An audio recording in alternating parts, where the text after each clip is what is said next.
Quick update before we begin. 2 days ago, I talked about a VTuber who got a lot of backlash for her rant about hating men. The next day, she issued an apology, and I mentioned in my segment about that I did not have much time. Got some stuff going on at the house. That's all done now. Thankfully, everything is handled. But in that segment, I had to cut it really short. Had too much paint fumes and noise and stuff going on. But I didn't have time to include the statement from Boom. I'm going to show you that right now, where Boom says that he accepts her apology, essentially. You can see the full statement right there. My bad to Boom for not including that in the initial one.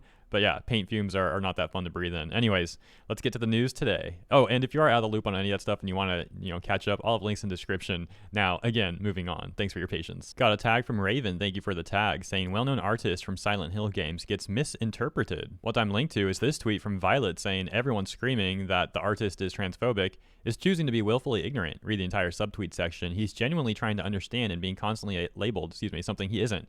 Blindly applying black and white thinking doesn't make you right. Just stop.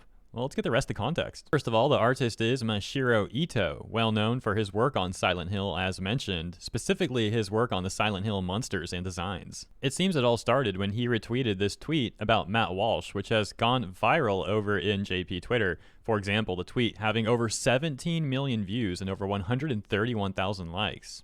The tweet talking about biology and woman, as you can see right there. As you can see, the tweet itself in quotes. Perhaps that is a quote of what is being said in the screenshots here. I don't know. Shortly after that retweet, Masahiro then retweeted this one. Let's check this out and see what it says. It would be nice to live in a world where people with gender identity as female/male/etc.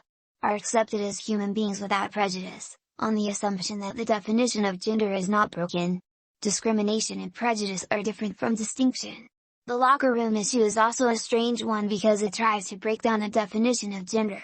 If we make distinctions, and then accommodate people with different gender identities, there will be no problems. So as mentioned, Masahiro retweeted that tweet, and then he added this, saying, those who can't understand/read Japanese and can't understand the context despise me who retweeted that tweet, and then having a good old laugh. Ito getting a response from Ben who says that Matt Walsh is abhorrent. Ito saying, can you understand Japanese and the thread?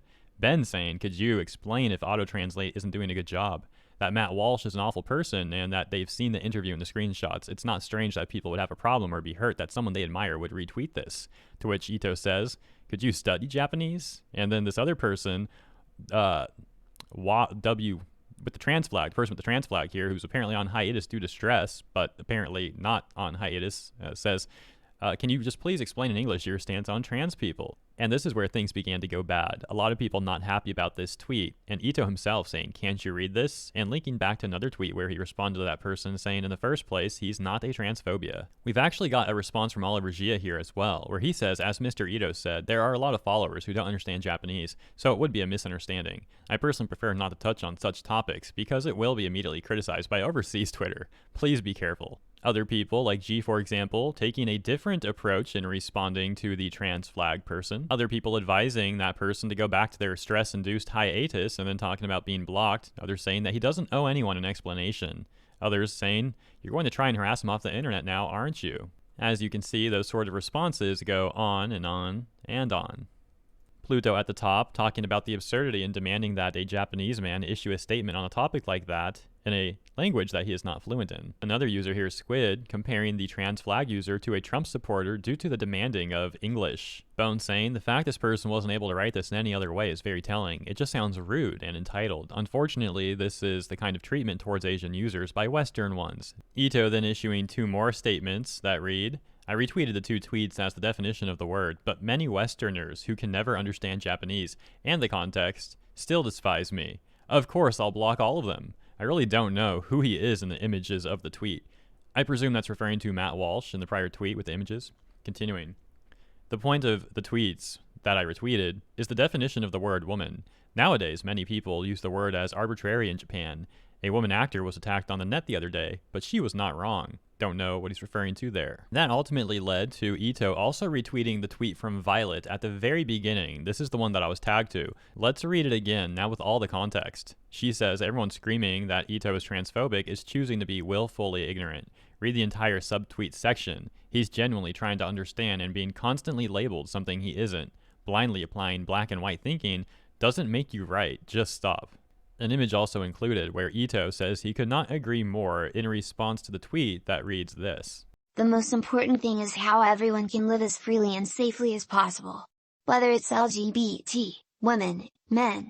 That's why I think it's better to talk about how to create a society where everyone can live comfortable, rather than talking about the dangers of being trans. As we know, Ito retweeted that tweet. However, he also responded to Violet saying, "Thanks for your kindness." Violet saying, "You're very welcome. I'm sorry for the cruelty you're experiencing today." And Ito giving that emoji. We've also got another person here, XXDibs, saying, "I'd also like to thank you as well. I read through the thread and didn't see that comment you highlighted in your picture. I refrained from commenting because I was confused about what was going on. Thank you very much for the clarification, and thank you Ito-san for being awesome." Violet saying, "You're welcome." Other people, however, not so happy. For example, this tweet saying, "Is this a joke? For one, it's him who caused any confusion, if there was, which there isn't. You're ignoring all of his other tweets where he doubles down on his definition of a woman, at the same time as ignoring how bad Google Translate is. Unless you agree with the outcome of it." Also adding a second tweet that says, "He acted like a child, just telling people over and over to learn Japanese or be quiet instead of just outright saying his stand on the matter." JoJo reference, eh? Blocking everyone who asked and allowing all kinds of transphobic people and views on his tweets. Yeah, not transphobic at all. The situation is slightly more complicated though, because there's an apparent cultural trend in Japan, which is pointed out here. We got to go back to this response where Mishiro says that he's not a transphobia. Getting a response from this person, Dan Vetti, who says, "I can't see how anyone would think that you were."